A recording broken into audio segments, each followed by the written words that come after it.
1963 நேரு கொடுத்த வாக்குறுதியின் அடிப்படையில் அரசியலமைப்பு சட்டத்தின் 343வது பகுதியின் கீழே ஆட்சி மொழி சட்டம் ஒன்றை நேரு நிறைவேற்றுகிறார்.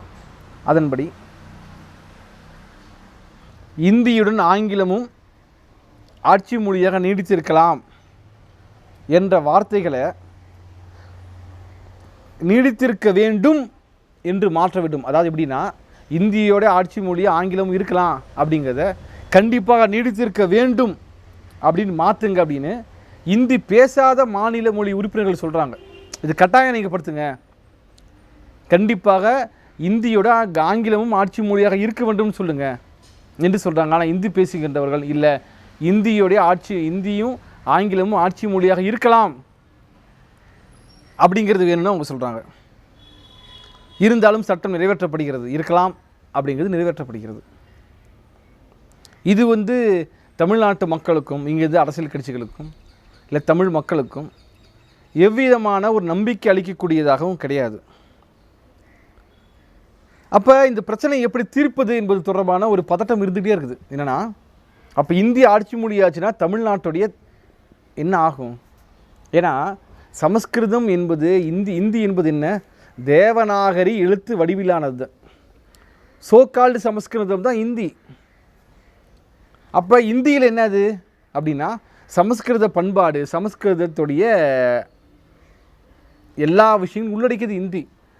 ஆனால் தமிழ் என்பது ஆரிய பார்ப்பன வேத எதிர்ப்பை அடிப்படையாக கொண்டது. அப்போ ஒரு மொழி அளிப்பதன் மூலமாக ஒரு இனம் அழிபட்டு போகும் என்ற ஒரு கோபம் தமிழ்நாட்டு மக்கள் மத்தியிலே இருந்தது. அப்பொழுதுதான் 1964ஆம் ஆண்டு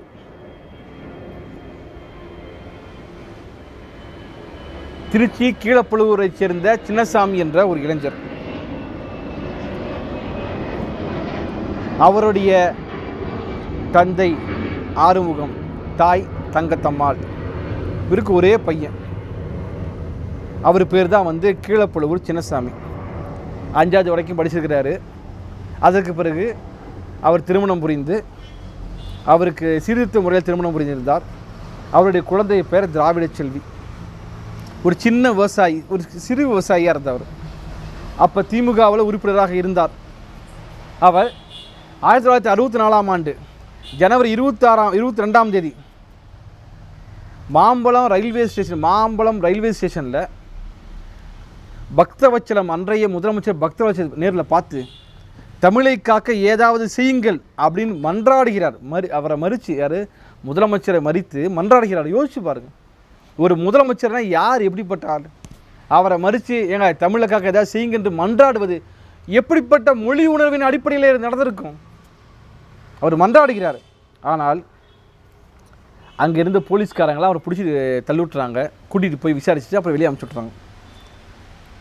அப்புறம் ஜனவரி 23ஆம் தேதி வீட்டுக்கு போகிறாரு. அங்கே இருக்கவிட்ட பேசுகிறாரு. அங்கே இருந்து திருச்சிக்கு போய் தன்னுடைய நண்பர் நாகராசன் அப்படிங்கிறதுக்கு சொந்தக்காரங்களுக்கு ஒரு கடிதம் எழுதுகிறார். தமிழ் வாழ வேண்டும் என்பதற்காக எலும்பாய் கிடக்கும் சிங்கம் என்று தன்னை தானே அவர் எழுதி வைத்திருக்கிறார். 1964ஆம் வருடம் ஜனவரி 25ஆம் தேதி தமிழ் வாழ்க, இந்தி ஒழிக என்று முழக்கமிட்டு கொண்டே அவர் தன்னைத்தானே எரித்து கொள்கிறார். ஒரு மனிதன் எப்படிப்பட்ட உணர்வுகளே இருந்திருந்தால் தன்னால் இந்த நாட்டையும் இந்த மொழியையும் இந்த பண்பாட்டையும் காப்பாற்ற முடியவில்லையே என்று தன்னைத்தானே எரித்து கொண்டிருப்பான் என்பதை பற்றி நாம் யோசிக்கிறோம். இன்றைக்கு இருக்கக்கூடிய சூழலில் இந்தி கற்றுக்கலாம், இங்கிலீஷ் தான் வேணும் என்று எல்லோரும் பேச துவங்கிவிட்டார்கள். நடைமுறைக்கு போயிடுச்சு. எந்த ஒரு மெட்ரிகுலேஷன் பள்ளியில் படித்தவங்க சிபிஎஸ்சி பள்ளியில் படிக்கிறாங்கன்னா தமிழை ஒரு பாடமாக எடுத்து படிக்க வேண்டிய அவசியம் இல்லை. அருவி என்பது ஆங்கிலம்தான் என்று பேச துவங்கிவிட்ட காலத்தில் நாமெல்லாம் இப்போ இருக்கிறோம். ஆனால் கீழப்பழுவூர் சின்னசாமியுடைய மனநிலையை யோசித்து பாருங்கள். இந்த சமூகத்தின் மீது எப்படிப்பட்ட பொறுப்பும் அக்கறையும் உள்ள நபராக அவர் இருந்திருக்கிறார். தன் மேலே நெருப்பை வைத்து கொண்டு இந்தி ஒழிக தமிழ் வாழ்க என்று சாகும் தருவாயிலே கூட இறந்து போய் முனகிக் கொண்டிருந்தானே அந்த கீழப்பழுவூர் சின்னசாமி. அந்த சின்னசாமி இப்படிப்பட்ட இப்போது நாம் இருக்கிறோமே தமிழ் மொழி, தமிழ் பண்பாடு, தமிழினத்தை மறந்து நுகர்வு கலாச்சாரத்திலையும் பார்ப்பனிய கலாச்சாரத்திலையும் மூழ்கி கிடைக்கிறோமே, இதற்காகத்தான் அவர் தன்னுடைய உயிரை கொடுத்தாரா? அப்பொழுது 1964ஆம் ஆண்டு ஜனவரி 25ஆம் தேதி ஒரு புறத்திலே இந்தியாவின் ஒரு மூலையிலேயே இருக்கக்கூடிய இங்கே தமிழ்நாட்டிலே திருச்சியிலே ஒருவன் தமிழை காக்க, தமிழ் பண்பாட்டை காக்க, தமிழ் நாட்டை காக்க தன்னைத்தானே எரித்து கொண்டான். ஆனால் இந்த தன்னைத்தானே எரித்தது என்பது அன்றைய சூழலிலே தமிழ்நாட்டு மாணவர்கள் மக்கள் மத்தியிலே நாளைக்கு வெடிக்கக்கூடிய ஒரு எரிமலையாக உள்ளே இந்த சம்பவம் புகைந்து கொண்டே இருக்கிறது. இந்த சூழலில்தான் இந்திய ஆட்சி மொழியை அறிவிக்கிறதுக்கான நாள் வந்துவிட்டது. 1965 இனிமேல் இந்திதான் ஆட்சி மொழி. அப்போது இங்கே தமிழ்நாட்டில் இருந்த மக்கள் மத்தியிலே ஒரு பதட்டம், என்னவாகும், நாம் எப்படி வாழ முடியும் தமிழ்நாட்டில் என்ற ஒரு பதட்டம் அதிகரித்து கொண்டே வந்தது. தில்லியிலே இருக்கக்கூடிய இந்தி சாகித்ய சம்மேளனம் இந்தி வாரம் கொண்டாட முடிவெடுக்கிறது. 1965 ஜனவரி 23ஆம் தேதி அன்றைக்கு இருந்த குடியரசுத் தலைவர் ராதாகிருஷ்ணனை சந்தித்து அவருடைய சட்டையிலே இந்தி கொடியை அணிவிக்கிறாங்க. அதுக்கு அவர் 100 ரூபாய் பணம் கொடுக்கிறார். அப்போது அமைச்சராக, உள்துறை அமைச்சராக இருந்த இந்திரா காந்தி ஒரு அறிக்கை விடுகிறார், இந்தி தேசிய மொழியாக போகுது, அதனால் ஜனவரி 27ஆம் தேதி எல்லா அமைச்சர்களும் ஒரே ஒரு மடலாவது இந்தியிலே எழுத வேண்டும் என்று கேட்டுக்கொள்கிறார். என்ன அர்த்தம்? இனிமேல் இந்தி தான் போக்குவரத்து மொழி, இந்தி தான் ஆட்சி மொழி, இந்தி தான் பேச வேண்டும். இது இந்தியாங்கிறது ஒரு நாடா? வெள்ளைக்காரர்கள் ஆட்சிக்கு முன்பு இந்தியா என்ற ஒரு பகுதி ஒரே நபரால் ஆட்சி செய்யப்பட்டதா? இங்கே பல பேர், நான் முன்னாடி சொன்ன 1600க்கு மேற்பட்ட மொழிகள், பல நூறு தேசங்களாக இருந்தது. வெள்ளைக்காரன் தன் தேவைக்காக ஆட்சியை வைத்துக்கொண்டான். அவன் கிளம்பி போகும்போது அந்தந்த நாட்டு மக்களிடமே அந்த நாட்டை ஒப்படைக்காமல் காந்தி நேரு கும்பலிடம் அது ஒப்படைத்து விட்டு போனான். அப்படிப்பட்ட ஒரு பின்னணி கொண்ட ஒரு நாட்டில் எல்லா மொழியும் ஒழிச்சு கட்டிட்டு இந்தியில் எல்லாம் மலர் அனுப்புங்க என்று அவர் சொல்கிறாங்க. இது ஒரு முக்கியமான பிரச்சனையாக மாறியது. அப்போ மக்கள் மத்தியில் என்ன தோணுதுன்னா, முடிஞ்சு போச்சு, அவ்வளோதான், இனிமேல் இந்தி தான் ஆட்சி மொழி. அப்போ தமிழுக்கு எங்கே இருக்குது இடம்? இது மிக மோசமான ஒரு பிரச்சனை வந்தபோது இந்திரா காந்தி சொன்னார், தென்னாட்டவர் இந்தியை எதிர்க்கவில்லை, ஆட்சி மொழி மாற்றம் வேகமாக நடைபெறுவதைத்தான் எதிர்க்கிறார்கள் என்று அவர் சொன்னார். என்று எங்கே சொன்னார்? வெளிநாட்டுக்கு சுற்றுப்பயணம் போயிருந்த அந்த பகுதியில் ஒட்டாவா என்ற நகரத்திலே அவர் சொல்கிறார். என்று சொல்ல போனால் வெளிநாட்டிலே கூட இந்தியாவிலே, தமிழ்நாட்டிலே மிகப்பெரிய மொழி போராட்டம் நடந்து கொண்டிருக்கிறது என்ற ஒரு கேள்வி அங்கே எழுதியிருக்கிறது. அந்த கேள்விக்கு அவர் பதில் சொன்னார். 1963 மொழிச்சட்டம் அது திமுகவை மட்டுமல்ல தமிழ்நாட்டு மக்களை திருப்தி செய்யவில்லை. அப்போ அதற்கு எதிராக அன்றைக்கு இருந்த திராவிட முன்னேற்ற கழகம் சார்பில் தொடர்ச்சியாக பல்வேறு போராட்டங்களை அறிவிக்கிறாங்க. அந்த ஆட்சி மொழி சட்டத்தை எரிக்க முயன்ற அண்ணா உட்பட பலரும் கைது செய்யப்படுகிறார்கள்.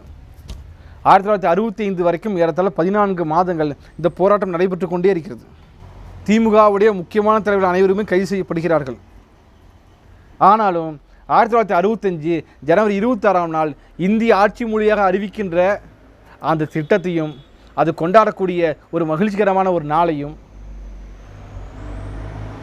தடுப்பதற்கு ஒன்றிய அரசு தயாராக இல்லை. இதற்கு எதிராக திமுக என்ன முடிவெடுக்கிறது சொல்ல போனால், அதை ஒரு கருப்பு நாளாக நாம் கடைபிடிக்க வேண்டும் என்று திமுக அறிவிக்கிறது. பொது இடங்களில் கருப்பு கொடி கட்ட வேண்டும் என்று திமுக சொல்கிறது. தடையை மீறி நாம் எல்லா விதமான போராட்டங்களையும் நடத்த வேண்டும் என்று சொல்கிறது. ஜனவரி 17ஆம் நாள் திருச்சியிலே ராஜாஜி, நெடுஞ்செழியன், ஜிடி நாயுடு, ஆதித்தனார், கியாபே விஸ்வநாதம் தலைமையிலே மிகப்பெரிய ஒரு மாநாடு. அதிலே இந்தி எதிர்ப்பு போராட்டம் நடத்தி தீர வேண்டும், இந்தி எதிர்ப்பு தீர்மானங்கள் நிறைவேற்றப்படுகின்றன. இந்த எல்லா நிகழ்ச்சிகளையும் கூர்ந்து கவனித்துக் கொண்டிருந்த மாணவர்கள் நாம் என்ன செய்ய வேண்டும், என்ன செய்வது என்பதை பற்றி உள்ளுக்குள்ளே இருந்து யோசித்துக் கொண்டிருந்தார்கள். 1938 தொடங்கிவிட்டது மொழி போராட்டம், இந்திக்கு இந்தி எதிர்ப்பு போராட்டம் என்பது உண்மைதான், எந்த மாற்று கருத்தும் கிடையாது. ஆனால் அப்போது இருந்தது வெள்ளைக்காரர்கள் ஆட்சி. ஆனால் இப்போது இருப்பது என்ன? ஒன்றிய அரசு. இந்தியா நாடு விடுதலை பெற்றுவிட்டது என்று சொல்கிறார்கள். ஆனால் விடுதலை எங்கே பெற்றது என்பதை இன்னொரு முறை கேள்விக்குறியாக 1965 நிரூபித்தது. 38 நடைபெற்ற போராட்டத்தை விட பல மடங்கு வீரியமாகவும் பயங்கரமாகவும் இருந்தது என்பது 1965 இந்தி திணிப்புக்கு எதிரான மொழிப்போர் தியாகிகள் போராட்டம். இன்றைய சூழலில்தான் இந்த போராட்டத்தை யார் பற்ற வைப்பார்கள்? வெடிகுண்டு காத்திருக்கிறது. இந்த வெடிகுண்டு திருக்கி யார் நெருப்பை பற்ற வைப்பார்கள் என்று சொல்ல போனால் இதோ இங்கே இருக்கிறது சென்னையிலே, சென்னை பச்சையப்பன் கல்லூரி தான் பற்ற வைத்தது. இன்றைக்கு ரவுடிகளாகவும் பொறுக்கிகளாகவும் இந்த அரசால் ஆளும் வர்க்கத்தால் பார்ப்பனர்களால் இட்டுக்கட்டி காட்டப்படுகின்ற இந்த பச்சையப்பன் கல்லூரி மாணவர்கள் தான் தமிழ்நாட்டையும் தமிழ் மொழியையும் தமிழ் பண்பாட்டையும் காப்பாற்றுவதற்கு முதல் விதை போட்டார்கள் என்று சொல்ல போனால் அதுதான் உண்மை. அப்படிப்பட்ட இந்த மாணவர்களைத்தான் அன்றிலிருந்து இன்றைக்கு வரைக்கும் இந்த அரசு ரவுடிகளாகவும் பொறுக்கிகளாகவும் சொல்கிறது. நாங்கள் புரட்சிகர மாணவர் இளைஞர் முன்னிலே நான் வேலை செய்து கொண்டிருக்கும் பொழுது, பணியாற்றி கொண்டிருக்கும் போது, இந்த குறிப்பாக ஜனவரி 22ஆம் நாள் அறை எண் 80 விடுதி, அதாவது பச்சையப்பன் கல்லூரியில் இருக்கக்கூடிய அறை எண் 80, அந்த அறையில் இப்பவும் அந்த அறை இருக்குது. அந்த அறையில் இது தொடர்பான அறைக்கூட்டங்கள் நாங்கள் நடத்தியிருக்கிறோம் தொடர்ச்சியாக. இப்படிப்பட்ட ஏன்னு சொல்லப்போனால் ஒரு வெடிகுண்டு என்பது எப்போதும் வெடிக்க தயாராக இருக்கும். யார் பற்ற வைக்கிறார்கள் என்பதுதான் முக்கியம். அப்போ தமிழ்நாட்டு மாணவர்களுக்கும் தமிழ்நாட்டு மக்களுக்கும் அந்த உணர்வை, மொழி உணர்வை, இன உணர்வை, நாட்டின் மீதான தேசிய உணர்வை பற்ற வைத்த அந்த அறை எண் 80 பச்சையப்பன் கல்லூரி விடுதி, அதுதான் மிகப்பெரிய திறவுகோல். தமிழ்நாடு என்பது எப்படி இந்த ஆரிய பார்ப்பன இந்தி சாம்ராஜ்யத்துக்கு எதிராக போராடியதை தொடங்கி வைத்தது அறை எண் 80. அங்கே பல கல்லூரி மாணவர்கள், மாநில கல்லூரி, பச்சையப்பன் கல்லூரி, தியாகராய கல்லூரி, கலைக்கல்லூரி, பொறியியற் கல்லூரி, சட்டக்கல்லூரி, இதை சேர்ந்த பலர், குறிப்பாக ராமலிங்கம், துரைபாண்டியன், துரைசாமி, நாவலன், சுப்பையா, மணி, ராமன், ரவிச்சந்திரன், வெற்றிவேல், இப்படி பல பேர் அதை கலந்துக்கிறாங்க. அப்போ அங்கே என்ன முடிவு செய்யப்படுதுன்னா, வருகின்ற ஜனவரி 25ஆம் தேதி கருப்பு நாளாக நாம் அனுசரிக்க வேண்டும். இந்தி புத்தகத்தை மெரினா கடற்கரையிலே கூட்டம் நடத்தி அங்கே கொளுத்த வேண்டும் என்று பேசுகிறாங்க. அப்போ ஒருத்தர் சொல்கிறார், நாம் அதோடு சேர்த்து இந்தியாவுடைய அரசியலமைப்பு சட்டத்தை சேர்த்து கொடுத்தணும்னு சொல்கிறாங்க. அதுக்கு சில மாணவர்கள் இல்லை இப்போதைக்கு அதெல்லாம் தேவையில்லை, பெரிய பிரச்சனையாக மாறிடும் என்று அவர்கள் சொல்கிறாங்க. சரி, நாம் இதை விட்டுருவோம் என்று முடிவெடுக்கிறார்கள். அதை போலவே மதுரையிலே ஜனவரி 23ஆம் தேதி இதெல்லாம் சொல்லி வைத்து செய்வது அல்ல பிரச்சனை. அந்த மொழி உணர்வும் இன உணர்வும் தேசிய உணர்வும் ஆதிக்கத்துக்கு எதிரான உணர்வும் இருக்கும் பொழுது தானாகவே கோஇன்சிடென்ஸ் சொல்லுவாங்களே, ஒத்திசைவான சம்பவங்கள் அங்கங்கே நடைபெறுகின்றன. மதுரையிலே ஜனவரி 23ஆம் தேதி இரவு 11 மணிக்கு தியாகராஜர் கல்லூரி விடுதியிலே இன்னொரு கூட்டம் நடக்கிறது. அதிமுகவுடைய முன்னாள் சபாநாயகராக இருந்த காளிமுத்து, காமராஜ், ஜெயப்பிரகாசம், ராஜேந்திரன், ராமசாமி, சுப்பிரமணியன் உள்ளிட்ட பலர் கல்லூரிகளின் மாணவர் தலைவர்கள் கலந்து கொள்கிறார்கள். அங்கேயும் என்ன முடிவு செய்யப்படுகிறது சொல்ல போனால், ஜனவரி 25ஆம் தேதி 1965ஆம் ஆண்டு ஜனவரி 25ஆம் தேதியை கருப்பு நாளாக, துக்க நாளாக கொண்டாட வேண்டும், மிகப்பெரிய கண்டன ஊர்வலம் நடத்த வேண்டும் என்று முடிவெடுக்கிறார்கள். அப்படி மதுரையிலும் சென்னையிலும் ஒரே நேரத்திலே இப்படிப்பட்ட ஒரு கருப்பு நாளை அனுசரிக்க வேண்டும் என்ற முடிவை மாணவர்கள் எடுக்கிறார்கள். அதே நேரத்திலே கோவையிலே நடைபெற்ற மாணவர் கூட்டத்தில் துரைக்கண்ணி, இளங்கிரன், பொய்யாமொழி, கான், பழனிசாமி ஆகியோர் கலந்து கொண்டு இதை போலவே ஜனவரி 25ஆம் தேதியை கண்டன நாளாக கண்டன ஊர்வலம் நடத்த வேண்டும் என்று முடிவெடுக்கிறார்கள். இதை போலவே திருச்சி, சிதம்பரம், அண்ணாமலை பல்கலைக்கழகம், இப்படி எல்லா இடங்களிலும் எல்லா ஊர்களிலும் இருக்கக்கூடிய எல்லா கல்லூரி மாணவர்களும் பல்கலைக்கழக மாணவர்களும் இந்த இந்தி திணிப்புக்கு எதிராக ஜனவரி 25ஐ கருப்பு நாளாக அனுசரிக்க வேண்டும் என்று அவர்கள் முடிவெடுக்கிறார்கள். இப்படிப்பட்ட சூழலில் தான் அன்றைக்கு இருந்த தமிழ்நாட்டுடைய முதலமைச்சர் பக்தவச்சலம் என்ன சொல்கிறாருன்னு பார்த்தோம்னா, தமிழ்நாடு அமைதியாக இருக்கிறது, எவ்விதமான கழகங்களும் உருவாவதற்கு வாய்ப்பே கிடையாது என்று சொன்னார். அப்போது திமுக துக்க நாள் அறிவிச்சிருக்கிறாங்களே, இதை பற்றி என்ன சொல்கிறீங்க என்று கேட்டதற்கு அவர் சொன்னார், துணிவிருந்தால் தடையை மீறி கூட்டம் நடத்துங்கள், கருப்பு கொடி ஏற்றுபவர்கள் தேச துரோகிகள், அவர்களை மக்கள் கண்காணித்துக் கொள்வார்கள், கவனித்துக் கொள்வார்கள் சொன்னார். என்ன அர்த்தம்? அப்போ மாணவர்களை அடித்து நொறுக்குவதற்கு, இந்தி திணிப்பு எதிர்ப்பு போராளிகளை ஒழித்து கட்டுவதற்கு காங்கிரஸ் சார்பிலே காளிகளை உருவாக்கி வைத்திருந்தார்கள். சென்னையிலே தேசிய இளைஞர்கள், காங்கிரஸை சேர்ந்த இளைஞர்கள் திமுகவின் திட்டத்தை வன்முறை மூலமாக முறிவழிக்க வேண்டும் என்று அவர்கள் தனித்திட்டம் வச்சுருந்தாங்க. மதுரையில் கருப்பு கொடி இந்த திட்டத்தை ஒழிச்சு கட்ட வேணுங்கிறதுக்காக அன்றைக்கு காங்கிரஸில் இளைஞர் படை தளபதியாக இருந்த வீரையா என்ற ஒரு நபர் ஆள் சேர்த்து கொண்டிருந்தார். அது மட்டும் இல்லாமல் இவங்க இது கருப்பு சட்டை தொண்டர் படையும் வச்சுருக்கிறீங்களா, நாங்கள் பதிலுக்கு என்ன பண்ணுற பாருங்க அப்படின்னு பச்சை சட்டை தொண்டர் படை, நேரு படை என்று காங்கிரஸ் பல இடங்களிலுமே வன்முறையை உருவாக்குவதற்கான படையை உருவாக்கி வைத்திருந்தார்கள். அதே போலவே முதலமைச்சர் அன்றைக்கு இருந்த முதலமைச்சர் பக்தவச்சலமும் காவலர்களை தயார் செய்யாமல் கலவரங்களை தயார் செய்து கொண்டிருந்தார். ஏனென்றால் அவருடைய பேச்சும் செயலும் காவலர்களையோ இல்லை போராட்டத்தையோ தடுக்க வேண்டும் என்பதல்ல, மாறாக கலவரங்களையே தயார் செய்து கொண்டிருந்தது.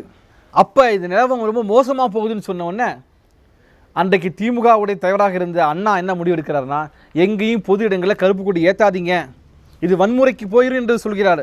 ஆனால் திமுகவுடைய அறிக்கையையோ அண்ணா கூறியதையோ தமிழ்நாட்டு மாணவர்கள் ஏற்கவில்லை. ஜனவரி 25 நாங்கள் துக்க நாளாக அனுசரிப்போம், கருப்பு நாளாக அனுசரிப்போம், எல்லா இடங்களிலும் கருப்பு கொடியை ஏற்றுவோம் என்று ஏற்றினார்கள். அப்படி அவர்கள் ஏற்றப் போகிறார்கள் கருப்பு கொடி என்று சொன்ன உடனே காங்கிரஸ் மாணவர்கள், அந்த பேரவை, அந்த ஆதரவாளர்கள் மாணவர்கள் என்ன பண்ணுறாங்க, இதுக்கு பதிலடி கொடுக்க வேண்டும்.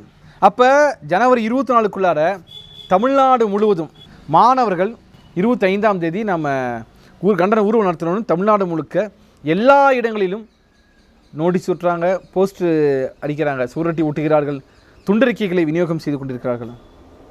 இங்கே தான் முதல் தாக்குதல் சம்பவம். மதுரையில் மேலவாசல் அருகிலே இருக்கக்கூடிய தாழ்த்தப்பட்ட மக்கள் இருக்கக்கூடிய குடியிருப்பு பகுதியில் மதுரையிலே இருந்த தொழில்நுட்ப கல்லூரி என்னென்னா பாலிடெக்னிக் காலேஜை சேர்ந்த மாணவர்கள் சுவரொட்டியை ஒட்டுகிறார்கள், இந்தி எதிர்ப்பு சுவரொட்டியை ஒட்டுகிறார்கள், அவர்களை காங்கிரஸ் குண்டர்கள் தாக்குகிறார்கள். இதோ தொடங்கிவிட்டது இந்தி எதிர்ப்பு போராட்டத்தின் அந்த வெடிகுண்டு திரி பற்ற வைக்கப்பட்டு விட்டது. இந்த சூழலில்தான் நாளை ஜனவரி 26 வந்துவிட்டது, எரிமலை வெடிக்கப் போகிறது. நாளை சந்தி.